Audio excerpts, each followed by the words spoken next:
There's a function of the crop tool again which is very little seen or talked about, known as the hide function. Now to get this to work we have to actually unlock the background layer. Let me show you why. If I use the crop tool and let's say I wanted to crop this at something like 6x4 300 and I do something like this. Well, the hide function is greyed out and you'll see why in a moment. I'll hit the escape key. If I double click on the background layer and click OK, that effectively unlocks the layer. Now if I crop by my 6x4 dimension, the hide function is available, and if I click that, when I hit enter, it actually crops or appears to crop the image, but if I use the move tool, the parts of the image that we think are cropped are just not visible to us. They're outside of the canvas. Can you see?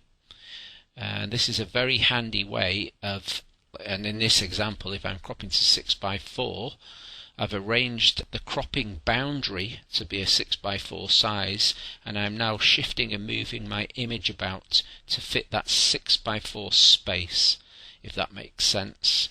And if I think that's what I want, obviously I would have straightened the horizon. If I think that's what I want, then I can go to the layer menu and flatten the image. I would do that. But just before I do that, just to show you that the image is extending actually beyond this boundary, I'll turn on the transform function, Control T, and you can see this is where the image is actually hiding beyond the boundary edge there. So that's what happens when you use the hide function.